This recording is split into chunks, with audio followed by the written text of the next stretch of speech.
Olá, meus queridos! Estamos aqui para mais um encontro. Vamos falar sobre a lição da nossa revistinha, Panorama Bíblico número 2. O tema de hoje, o livro de Jeremias e o livro de Lamentações. Vou fazer um videozinho bem simples, só para reforçar o nosso encontro presencial, tá bom? Então vamos lá. Jeremias foi um profeta e um sacerdote israelita que profetizou em Judá no final do século 7 e início do século 6. Tudo isso antes de Cristo, né? Nós já vimos aqui, lá nos livros de crônicas, nos livros de reis, né, que com a morte de Salomão, houve o cisma hebraico, ou seja, as 12 tribos de Israel foram divididas em duas partes. O reino do norte, Israel, com a capital em Samaria, e o reino do sul, Judá, com a capital Jerusalém. Então, Israel já havia sido invadida pelos assírios e estamos aqui em Judá, ok? No reino do sul. Jeremias vai profetizar justamente no período do chamado declínio do reino do sul, né? Que foi um período marcado aí pelos reinados dos últimos reis da linhagem de Davi. Ele é chamado por Deus para advertir o povo de Israel sobre as graves consequências que virá por conta do rompimento da aliança. Então, se a gente vê logo no primeiro capítulo de Jeremias, logo lá no primeiro capítulo, no versículo 16, ele vai dizer assim: eu pronunciarei os meus juízos contra o meu povo, por causa de toda a sua maldade, pois me deixaram e queimaram incenso a deuses estranhos, e se encurvaram diante das obras das suas mãos. Tu, pois, cinge os teus lombos, levanta-te e dize-lhes tudo quanto eu te mandar. Não temas diante deles, para que eu não te envergonhe diante deles. Porque eis que hoje te ponho por cidade forte, por coluna de ferro e por muros de bronze, contra toda a terra, contra os reis de Judá, contra os seus príncipes, contra os seus sacerdotes e contra o povo da terra. Então, vemos como ele acusa a idolatria e a injustiça de Judá. O profeta Jeremias falou basicamente sobre o avanço inevitável da Babilônia, que resultou no exílio do povo judeu. Ou seja, ele previu que o império da Babilônia ia ser usado, este império ia ser usado como um instrumento para o juízo de Deus contra o pecado do povo, né? Então, Deus ia permitir que a Babilônia cercasse Israel, destruísse Jerusalém, queimasse o templo e levasse o povo para o exílio. Infelizmente, pessoal, a profecia de Jeremias se cumpriu, né? Inclusive, ele foi uma testemunha ocular de tudo o que aconteceu. Eu gostei aqui da revistinha, ela faz um sugestionamento, né? Ela diz assim: isso vai doer mais em mim do que em você. Geralmente, quando a gente vai aplicar uma admoestação, uma correção aos nossos filhos, às vezes a gente ou não necessariamente expressa, mas essa frase faz muito sentido, né? Principalmente aqueles castigos mais severos.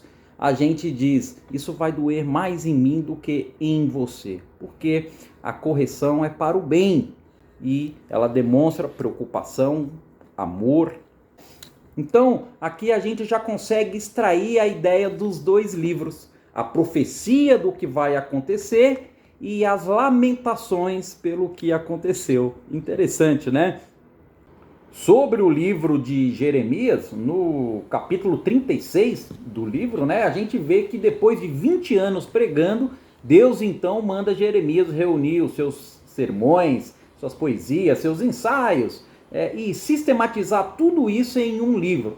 Então ele chama o seu fiel seguidor, Baruque, para compilar tudo isso e organizar os pergaminhos que deram origem a esses livros, né? Eu chamo a atenção de vocês para um quadro que a revistinha traz, que compara Jeremias a Moisés, né? Na revistinha ele compara Jeremias a Moisés, inclusive comparando Baruque a Josué. Eu achei interessante.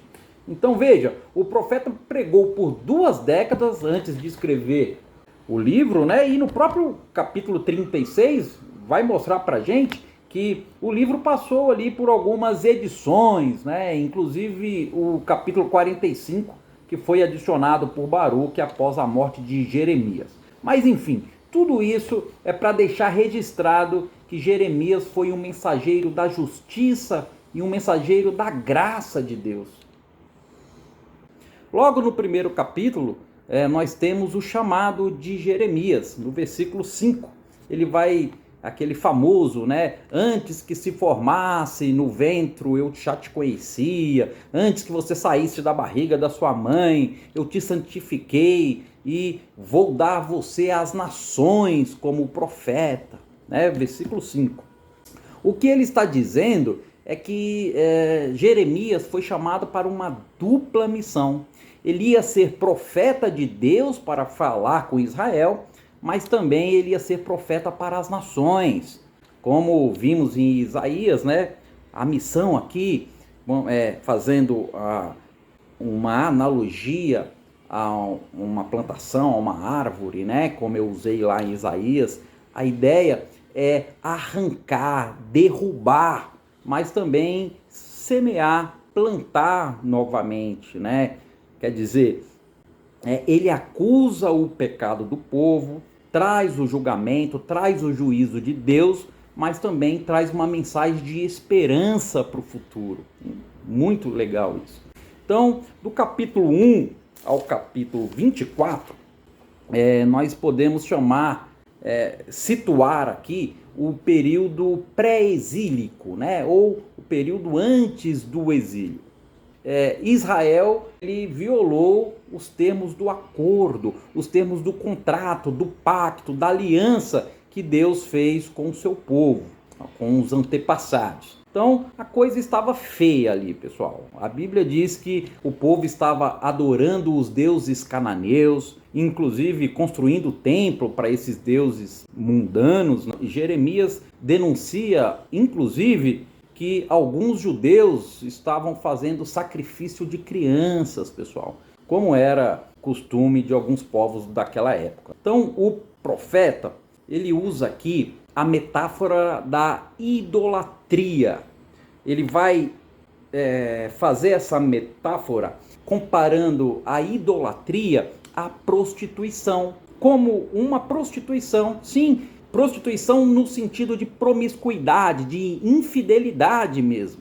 No capítulo 7, nós vamos ter o famoso Sermão do Templo, onde ele acusa diretamente os líderes de Israel, os sacerdotes, os reis, os outros profetas, de corrupção. São todos corruptos, dizendo que eles abandonaram as leis de Moisés e por isso a nação estava cheia de injustiça social. É interessante aqui como Jeremias denuncia o descaso das autoridades com os mais vulneráveis, né? Os órfãos, as viúvas, os imigrantes. Então, ele vai dizer que os líderes de Israel são prostitutos, porque dentro do templo eles rezam, oferecem sacrifícios, louvam, né? Mas quando saem fora do templo, eles adoram deuses estranhos. Alguma semelhança desse tempo com os dias de hoje, pessoal? Dentro da igreja é uma coisa, fora da igreja adoram deuses estranhos, né? O dinheiro, o ego, a vaidade, a soberba, a ganância. Contra isso, pessoal, Jeremias faz o famoso discurso impopular, né? O Deus de Israel está vindo em julgamento, ele destruirá o seu próprio templo e vai enviar um inimigo vindo do norte, a Babilônia. Jeremias chega a comparar o exército do norte que marcha lá em direção a Israel com um cálice cheio que vai transbordar sobre o povo, o cálice da ira de Deus, né, que será derramada. E Deus, obviamente, vai fazer com que Israel e que as nações vizinhas bebam desse cálice. No versículo 25, a gente vê que Israel não se arrepende dos seus pecados. Então, o imperador da Babilônia, o rei Nabucodonosor, invade Jerusalém. Mas é interessante ver que Jeremias perseverou, pessoal. Ele advertiu o povo até o fim, até o último minuto. Na introdução do livro, aqui na minha Bíblia, antes do livro, eu grifei uma passagem aqui, um comentário interessante, que diz assim, ó: sua mensagem contra os pecados de Judá e a punição divina que viria por falta de arrependimento não foi ouvida. Seu objetivo era reconciliar os israelitas com Deus e evitar a destruição que estava por vir. Mas além de não ser ouvido, Jeremias foi também perseguido, preso, maltratado por ser fiel à palavra do Senhor, denunciando os pecados de seu povo. Sem piedade, Nabucodonosor invadiu Jerusalém, arrasou a cidade, destruiu o templo e transportou muitos cativos para a Babilônia, o cativeiro, né? Ainda assim, Jeremias continuou a proclamar a palavra de Deus. Legal, né? Eu gosto dessas introduções. Então, pessoal, Jerusalém é arrasada, mas no meio da destruição nós temos os capítulos do 30 ao 33, que vai trazer uma mensagem de esperança, dizendo que Deus nunca abandona o seu povo, mas pelo contrário, né? Ele vai renovar a aliança, vai transformar os corações dos seus filhos. No capítulo 31, eu deixei marcadinho, Jeremias 31, tá aqui, marcadinho aqui, ó. Jeremias 31, ele vai dizer assim: eis que dias vêm, diz o Senhor, em que farei uma aliança nova com a casa de Israel e com a casa de Judá, não conforme a aliança que fiz com os seus pais no dia em que os tomei pela mão para os tirar da terra do Egito, porque eles invalidaram a minha aliança, apesar de eu os haver desposado, diz o Senhor. Mas esta é a aliança que farei com a casa de Israel depois daqueles dias, diz o Senhor. Porei a minha lei no interior e a escreverei no seu coração, e serei o seu Deus e eles serão meu povo. Jeremias 31, Hebreus 8. Depois vocês leiam aí em casa, né, a menção dessa nova aliança em Cristo Jesus, que o autor de Hebreus vai fazer uma referência. Então, pessoal, Deus está dizendo que as leis de Moisés, né, a Torá, não estarão mais escritas nas tábuas, né, nas pedras, mas no coração do homem. Israel retornará à terra destruída e o Messias da linhagem de Davi, Jesus Cristo, virá e todas as nações da terra reconhecerão o Deus de Israel como um único e suficiente e verdadeiro Deus. Aleluia, glórias a Deus por isso. Então, veja, apesar da rejeição de Israel, Deus não permitirá que o pecado impeça o cumprimento da promessa feita a Adão, feita a Moisés, feita a Davi e, sobretudo, a Abraão, quando ele disse: sai da sua terra, da casa do seu pai, da sua parentela e vai para a terra que eu te mostrarei. E Deus prometeu que de Abraão, a partir dele, ele ia fazer uma grande nação e através dele todas as famílias da terra serão benditas. Então, olha só, Não importa o que vai acontecer, a fidelidade de Deus à sua própria palavra é que garante o cumprimento dessas promessas. Novamente, uma introduçãozinha ao livro de Lamentações vai dizer assim, ó, o livro de Lamentações o objetivo do livro era ensinar aos filhos de Israel que Deus castiga o pecado e por isso o julgamento de Deus é justo. Mas também é um livro de esperança, pois as misericórdias do Senhor se renovam a cada manhã. Pois é, pessoal, por fim aqui o livro vai mostrar o juízo de Deus também sobre a Babilônia, né? Deus usou a Babilônia para executar a sua justiça, não só contra Israel, mas contra as nações vizinhas ali, né? O Egito, Edom, Moabe. Mas Deus também não poupou a Babilônia, né? Deus submeteu a Babilônia ao seu juízo, né? Porque Deus tem um padrão de justiça. E apesar de usar a Babilônia para exercer seu juízo contra as nações, obviamente a Babilônia também não estava de acordo com esse padrão e está registrado aqui a sua ruína também, né? E logo depois, no capítulo 52, o livro termina com um relato aqui da libertação de Jeoaquim, né? Que é o último rei da linhagem de Davi, que foi libertado, foi alimentado pelo rei até os últimos dias da sua vida, deixando para nós aqui uma clara nota de esperança para o futuro. Quero fechar esse vídeo com a mensagem do apóstolo Paulo aos Romanos, né? Quem é você, meu amigo? Quem é você para discutir com Deus? Será que um pote de barro pode perguntar a quem o fez: por que você me fez assim?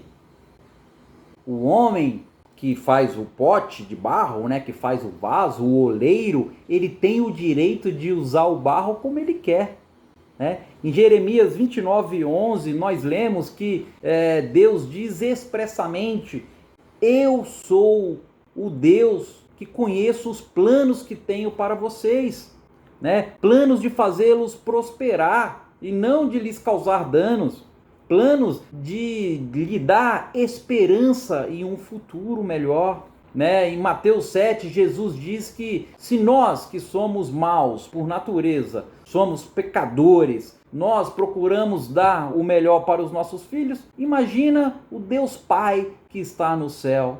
Olha, pessoal, o livro aponta para um Deus bondoso. Deus é o supremo bem. E como um pai bondoso, ele quer dar um futuro de paz para os seus filhos. E é por isso que ele envia Jesus. Toda a escritura aponta para Jesus. De Gênesis a Apocalipse, porque Deus amou ao mundo de tal maneira que deu seu Filho unigênito, seu único Filho, para que todo aquele que nele crê não pereça, mas tenha a vida eterna. Deus é um pai amoroso que quer dar um futuro para os seus filhos e por isso ele enviou Jesus. Primeiro, para nos dar a possibilidade de nos tornarmos filhos. Sim, é através da fé em Jesus Cristo, a partir do milagre da regeneração, do perdão dos pecados, do arrependimento e perdão dos pecados, do novo nascimento. Só depois de eu aceitar Jesus como meu único e suficiente Salvador, nascer de novo, obedecer os preceitos da sua palavra, então eu vou poder experimentar esse maravilhoso futuro de paz eterna. É isso que eu queria deixar de reflexão nesse esboço do panorama do livro de Jeremias e Lamentações. Forte abraço e até a próxima.